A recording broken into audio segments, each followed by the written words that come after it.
dugu jɛra Adama Sagadugu ni a baaraɲɔgɔnw ye tuguni. N'a fɔ sɔgɔma o sɔgɔma u b'u kɛ ba kan ka taga dayirimɛ ɲini na fo ji jukɔrɔ. Kabini san 2009 nin sifi kamalen bɛ nin baara la wa ko k'a bɛ dɔɔni sɔrɔ gɛlɛya kɔnɔ. Ne bɛ se ka fɔ alhamdulilayi a ye nafa dɔɔni lase n ma parce que n ka denbaya bɛ balo a la n ye muso furu a la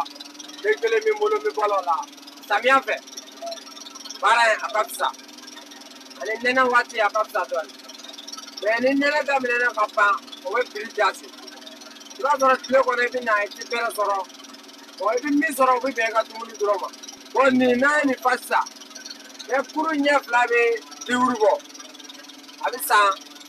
5000 6000. O wari min filɛ kuluntigiw ta b'a la ani dɔɔni bi di bɛɛ ma nka walasa ka se ka kulun kelen fa ni k'o wari sɔrɔ ko baara dan don nin cɛncɛbɔla in ka fɔ la. Gɛlɛya banga ji ka don ɲɛ bɛ ni na kɔni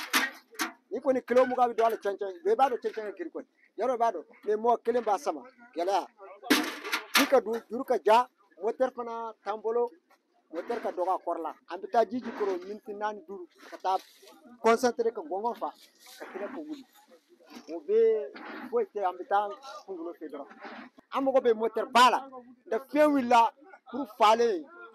hali an b'an yɛrɛ ɲini kuru wɛrɛ degun dɔ da fanga bɛ bɔtɛ la an bɛ se ka turke ka taa o siri ka taa ni o fana ko kuru caman yɛrɛ sira la fiɲɛ ka taa n'a ye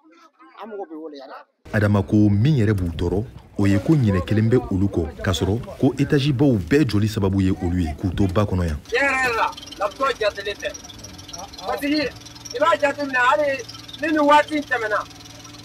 laptop a bɛ bana i b'a sɔrɔ position foyi t'a bolo ka taa yɛrɛ furakɛ maa si t'a lajɛ foyi sinon an bɛ yɔrɔ min na degun yɛrɛ de b'a kan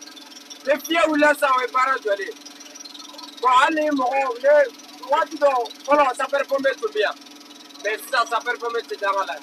waati bɛɛ kasara bɛ kɛ yan mais samiya bɛ de a ka jugu. Laptop mana bɛlɛ ni cɛncɛn bɔ ba kɔnɔ u bɛna a feere gere kan mobilibatigiw ma olu de fana bi a doni ni ka taga feere Bamako Aba Tarawele ye mobiliba bolila ye a ko k'u t'u cogoya la bilen. An bɛ carburant min ta ka na cɛncɛn ta o gɛlɛyara bon n'i nana cɛncɛn ta k'i bɛ taa n'a ye dugu kɔnɔ sisan k'i bɛ taa feere Bamako mɔgɔ caman b'a bila u kunna k'a fɔ ko cɛncɛn nɔgɔyara an kan ka dɔ bɔ a prix la non cɛncɛn nɔgɔyara dɔɔni bɔra la mais gasoil ka gɛlɛn. Bɛlɛ ni cɛncɛn chargement suguya ka ca bɛɛ ni remorque 12 10 7 hali katakananin bɛɛ b'a la a bɛɛ n'a sɔngɔ. Bon prix bɛ se ka taa ka daminɛ 26 27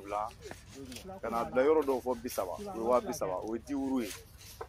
bon comme ne bɛ 10 de la n bɛ kuma o de kan sisan. Mobiliba bolila in ye Bamako sira ta ni an ye sira fɛ an ko a k'a da don baara in nafasɔrɔ siraw la kulikorokaw yɛrɛ bolo an k'a lamɛn. Anw bɛna ka na ta minnu bolo yan olu bɛ balo a la comme ça ne an bɛ doni minnu fana kɛ ka bɔ fana an bɛ don mobili fɛn o fɛn i bɛ doni fɛn o fɛn kɛ ka bɔ i bɛ taxi sara i bɛ mairie sara quoi donc i bɛ o fana ye dugu yiriwali dɔ ye quoi. Cɛncɛn ni bɛlɛbɔ in musow fana sen b'a la k'u bɛna dɔɔni ɲini ka t'u ka denbayaw dɛmɛ olu bi cɛncɛn bɔ badagolo la ni ka a ton feere 100 walima 50 Mulayi Ture ni ale ye Suban cɛncɛn ani bɛlɛbɔlaw ka syndicat ɲɛma ye ani Kulukoro bɛɛ cɛncɛn ni bɛlɛbɔlaw ka bureau ɲɛma ko musow yɛrɛ dɔrɔn tɛ nin baara in bɛ dɛmɛ se bɛɛ de ma dugu kɔnɔ ani laminiw la. An bɛ cɛncɛn min bɔ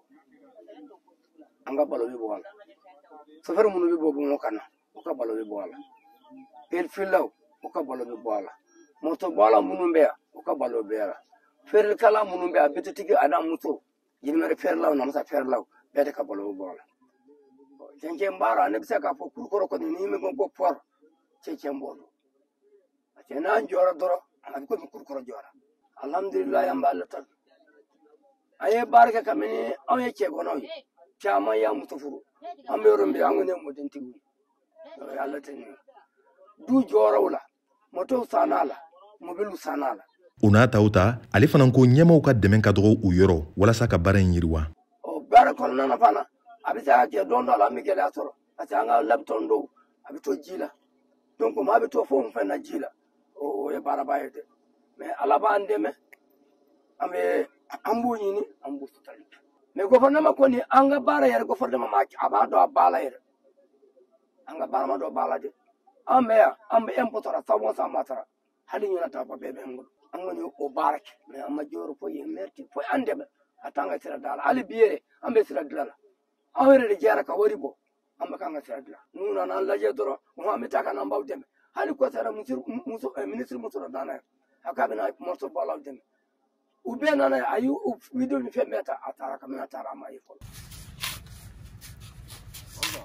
nin baara in kɔnɔ maaw be minnu fana be wele pɛlufililaw olu fana dɔw ko polisiw de kɛlen bɛ k'olu sɛgɛ bi kosɛbɛ nin sifin ma sɔn an ka a ɲɛdabɔ nka a y'a fɛla fɔ. Bon finalement n'olu taala baarakɛyɔrɔ la ka taa baara kɛ i b'a ye u natɔla sufɛrikɛ kan k'u ta bolimafɛn t'i sɔrɔ sufɛla fɛ sufɛrikɛ kan k'u ta ka jigin n'u ye u seyɔrɔ la bon polisiw b'u lajigin u bɛ se ka kilo 8 kilo 7 bɛɛ taama i b'a kalama sufɛla fɛ n'u ko pelifilan k'o taama ka se a sigiyɔrɔ la a tɛ fɛn sɔrɔ. A tun ka di an ye Kulukoro mairie tun ka a hakilinan fɔ cɛncɛn ni bɛlɛbɔko baara kan nka an ka wulikajɔw bɛɛ kɔfɛ an ni maire ma se ka ɲɔgɔn ye. Alpha Ka pour VOA Bambara à Bamako au Mali.